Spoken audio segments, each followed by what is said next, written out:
Hello বন্ধুরা, let's কুকে নতুন একটা রেসিপিতে আপনাদের সকলকে স্বাগত জানাই। আশা করি আপনারা ভালো আছেন। ফ্রুট কেক বানানোর একটা অন্যতম উপকরণ হলো টুটি ফ্রুটি। আর টুটি ফ্রুটি কিনতে গেলে খুব চড়া দাম দিয়ে বাজার থেকে কিনতে হয়, অথবা সব জায়গা থেকে এটা পাওয়াও যায় না।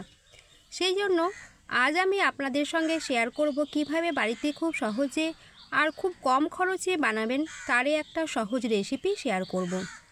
চলুন বন্ধুরা, আর দেরি না করে রেসিপিটি বানানো শুরু করা যাক। আজকে আমাদের রেসিপি টুটি ফ্রুটি। টুটি ফ্রুটি বানানোর প্রধান উপকরণ হচ্ছে কাঁচা পেঁপে। আমি এখানে দুটি মিডিয়াম সাইজের কাঁচা পেঁপে নিয়েছি। ভালো করে পেঁপেগুলোর খোসা ছাড়িয়ে নিয়েছি। এরপর পেঁপেগুলোকে এইরকম ছোট ছোট কিউব করে কেটে জল দিয়ে ভালো করে ধুয়ে নিয়েছি। পেঁপেগুলো সিদ্ধ করে নিতে হবে, তার জন্য একটা ননস্টিকের কড়াই নিয়েছি। এর মধ্যে কিউব করে কেটে রাখা পেঁপেগুলো দিয়ে দেব। পরিমাণ মতো জল দিয়ে পেঁপেগুলোকে লো ফ্লেমে সিদ্ধ করে নিতে হবে। পেঁপেগুলোকে 5 থেকে 7 মিনিটের মতো সিদ্ধ করে নিতে হবে। 50% মতো সিদ্ধ করতে হবে। একটা পাত্রে সিদ্ধ করা পেঁপেগুলোকে তুলে রেখে দেব। এরপর বানাবো সুগার সিরাপ। সমপরিমাণ জল দিয়ে সুগার সিরাপটা বানাতে হবে। আমি এখানে 1.5 কাপ চিনি আর 1.5 কাপ জল দিয়ে সুগার সিরাপটা বানিয়েছি। আপনারা যতটা পেঁপে নেবেন সেই অনুযায়ী সুগার সিরাপটা তৈরি করবেন। যদি বাড়িতে লেফট ওভার সুগার সিরাপ বা রসগোল্লার রস বেঁচে যায়, সেটা দিয়েও কিন্তু টুটি ফ্রুটি বানিয়ে ফেলতে পারেন। চিনিটা সম্পূর্ণভাবে গলে গেছে। এবার এর মধ্যে জল ঝরিয়ে সিদ্ধ করে রাখা পেঁপেগুলোকে দিয়ে দিলাম।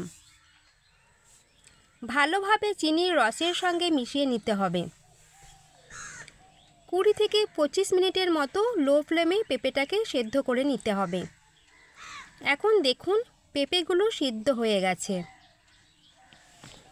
আর পেঁপের কালারটা চেঞ্জ হয়ে গেছে। পেঁপেগুলো চিনির রসটা সম্পূর্ণভাবে অ্যাবজর্ব করে নিয়েছে। এই রকম অবস্থায় গ্যাসের ফ্লেমটাকে অফ করে দিতে হবে। সম্পূর্ণভাবে ঠান্ডা হওয়ার পর আমি এখানে 4টি কালারের টুটি ফ্রুটি বানাবো, তাই 4টি বাটি নিয়েছি। বাটিতে দিচ্ছি চিনির রসে সিদ্ধ করে রাখা পেঁপে। এর মধ্যে দিচ্ছি সামান্য ফুড কালার। এখানে আমি 4 রকম কালারের টুটি ফ্রুটি তৈরি করেছি: রেড, অরেঞ্জ, ইয়েলো আর গ্রিন। এই 4 রকম কালার ফুড কালার এই বাটির মধ্যে দিয়ে দিচ্ছি। এবার একটা চামচ দিয়ে ভালোভাবে মিশিয়ে নিতে হবে। ভালো করে না মেশালে পেঁপেগুলো ফুড কালারটা অ্যাবজর্ব করবে না। আপনারা যদি ফুড কালার ব্যবহার করতে না চান, তাহলে বিটের রস দিয়ে লাল রং, গাজরের রস দিয়ে হলুদ রং আর পালং শাকের রস দিয়ে সবুজ রং করতে পারেন।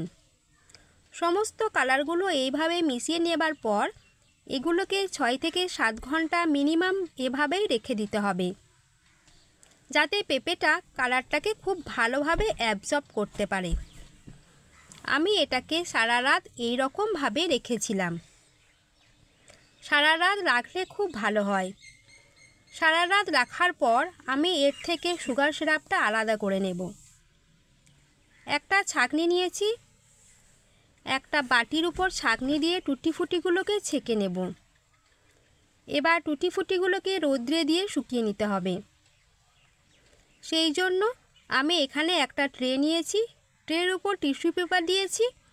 টিস্যু পেপার দিলে এক্সট্রা যে সুগার সিরাপটা আছে সেটা অ্যাবজর্ব করে নেবে আর তাড়াতাড়ি শুকিয়ে যাবে। আমি টুটি ফ্রুটিগুলো 24 ঘন্টার মতো রোদ্রে ভালোভাবে শুকিয়ে নিয়েছিলাম। 24 ঘন্টার পর দেখুন বন্ধুরা, কি সুন্দরভাবে শুকিয়ে গেছে আর টুটি ফ্রুটিগুলোকে কি সুন্দর দেখতে লাগছে।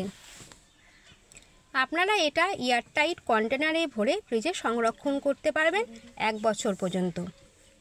দেখুন বন্ধুরা, টুটি ফ্রুটি রেডি। এটা আপনারা বিস্কিট, কুকিজ অথবা কেকে ব্যবহার করতে পারেন। দেখলেন কত সহজ একটা রেসিপি। আপনারা বাড়িতে একবার ট্রাই করবেন আর আমাকে জানাবেন রেসিপিটা কেমন লাগলো। বন্ধুরা, ভিডিওটা ভালো লাগলে লাইক, শেয়ার আর সাবস্ক্রাইব করে দেবেন। আজ আসি, দেখা হবে আবার লেটস কুকে নতুন একটা ভিডিও রেসিপির সাথে। ততক্ষণে ভালো থাকবেন, সুস্থ থাকবেন। ধন্যবাদ।